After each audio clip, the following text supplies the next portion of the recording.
काल IPL 2026ची तिसरी match होती. ती होती CSK आणि राजस्थान रॉयल्सची.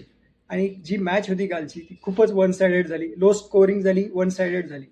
CSKने पहिले बॅटिंग करताना फक्त 128चं टार्गेट दिलं होतं. म्हणजे पूर्ण CSKची टीम 127वर ऑल आउट झाली. ना बॅटिंग चालली, ना बॉलिंग चालली, ना फिल्डिंग चालली. आणि राजस्थान रॉयल्सने हे जे टार्गेट होतं 128चं ते फक्त 12 ओव्हर्समध्ये चेस केलं, फक्त 12 ओव्हर्समध्ये. म्हणजे पूर्णपणे वन साइडेड मॅच. आता ही जी मॅच झाली कालची त्याच्यामध्ये 3 स्टोरीज आहेत. त्या स्टोरीजमध्ये 3 स्टोरीज कोणाकोणाच्या होत्या. एक स्टोरी म्हणजे संजू सॅमसनची, दुसरी म्हणजे रवींद्र जडेजाची आणि तिसरी स्टोरी आहे वैभव सूर्यवंशीची. आता जी पहिली स्टोरी आहे ती संजू सॅमसनची. संजू सॅमसन जो राजस्थान रॉयल्सला त्यांनी 2013 मध्ये जॉईन केलं होतं. म्हणजे 2013 म्हणजे जवळपास 12 वर्षाचं राजस्थान रॉयल्स आणि संजू सॅमसनचं रिलेशन आहे. 12 वर्ष तो राजस्थान रॉयल्सकडून खेळत होता. 2021ला तर त्याने कॅप्टन्सी सुद्धा राजस्थान रॉयल्सची सुरू केली होती. म्हणजे 2021 पासून तो कॅप्टन होता राजस्थान रॉयल्सचा, तो लीडर होता राजस्थान रॉयल्सचा. पण हे जे IPL आहे सध्याचं 2026चं ते सीझन सुरू होण्यापूर्वी राजस्थान रॉयल्स आणि संजू सॅमसन यांच्यामध्ये काहीतरी वाजलं. त्यामुळे संजू सॅमसनला इंटरेस्ट नव्हता राहिला राजस्थान रॉयल्सकडून खेळताना. त्यामुळेच मग ते ट्रेड झालं. संजू सॅमसनला CSKकडे ट्रेड करण्यात आलं. आणि हे जे ट्रेड जे झालेलं आहे ते संजू सॅमसन म्हणजे MS धोनीची रिप्लेसमेंट म्हणून पण बघितलं जाते. म्हणजे ज्या पद्धतीने MS धोनी हा CSKसाठी गाईड करतोय, त्यांचा मेंटर आहे, त्याप्रमाणे संजू सॅमसनकडे सुद्धा बघितलं जातं एक सिनियर मेंटर म्हणून. विकेट कीपर तर आहेच आहे, विकेट किपिंग म्हणून पण रिप्लेसमेंट आहे, बॅट्समन म्हणून पण रिप्लेसमेंट आहे आणि लीडर म्हणून सुद्धा ती रिप्लेसमेंट ते बघितलं जातं. पण आता कालची जी मॅच होती संजू सॅमसनची CSK सोबतची पहिली मॅच होती. नवीन टीम आहे, नवीन सेटअप आहे, त्याच्यामुळे थोडासा ॲडजस्ट व्हायला वेळ तर लागू शकतो. आणि जी पहिली मॅच होती ती तशी काही एवढी खास झाली नाही. ते 6 रन्सच काढू शकला, खूप लवकर आउट झाला, पहिली विकेट त्याचीच पडली होती. आता नवीन टीम आहे, नवीन सेटअप आहे, थोडा ॲडजस्ट व्हायला वेळ लागू शकतो. तसंही संजू सॅमसनचा जो आहे तो फॉर्म चांगला आहे. त्याने आपल्याला वर्ल्ड कप सुद्धा जिंकून दिलेला आहे. म्हणजे त्याने कंटिन्युअस 4 इनिंग्समध्ये 4 50 प्लस स्कोर करून आपल्याला वर्ल्ड कप जिंकून दिलेला आहे. त्याच्यातली दुसरी स्टोरी ती आहे जी आहे रवींद्र जडेजाची.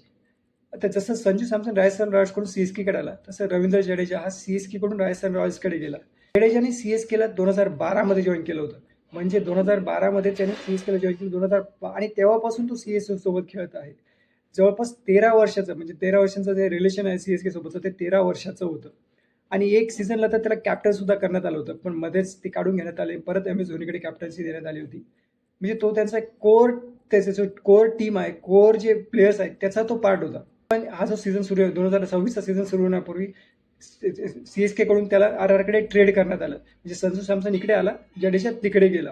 आणि कालची मॅच ही रवींद्र जडेजासाठी राजस्थान रॉयल्सकडून पहिली मॅच होती.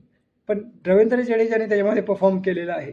त्याने एकाच ओव्हरमध्ये 2 विकेट काढल्या. म्हणजे त्याने 3 ओव्हरमध्ये 18 रन्स देऊन 2 विकेट काढल्या. एकाच ओव्हरमध्ये त्याने सरफराज खान आणि शिवम दुबे या दोघांनाही आउट केलं.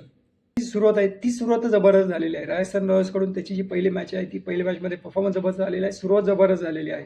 तिसरी जी स्टोरी आहे ती वैभव सूर्यवंशीची. वैभव सूर्यवंशी एक वेगळं वादळ इंडियन क्रिकेटमध्ये आलेलं आहे ना. म्हणजे त्याचं वय आहे 15 वर्ष. ॲक्च्युली मागच्या सीझनमध्येच त्याने डेब्यूट केलं होतं. राजस्थान रॉयल्सने त्याला त्याचं वय 14 वर्षाचंच होतं, तेव्हाच त्याला आपल्या टीममध्ये ॲड केलं होतं. मागच्या सीझनमध्येच त्याने वैभव सूर्यवंशी काय चीज आहे ते दाखवून दिलं होतं. लास्ट जे 2025चा सीझन होता त्याच्यामध्ये त्यांनी 7 मॅचेस खेळले होते. 7 मॅचेसमध्ये त्याने 200+ रन्स केलेले आहेत, 200+. स्ट्राईक रेट सुद्धा 200च्या वरचा होता. एक सेंचुरी केली होती, 35 बॉलमध्ये सेंचुरी सुद्धा कंप्लीट केली होती, एक 50 होती. त्याच्यामध्ये काल 15 बॉलमध्ये आपली 50 कंप्लीट केली. 15 बॉलमध्ये 17 बॉलमध्ये 52 करून आउट झाला.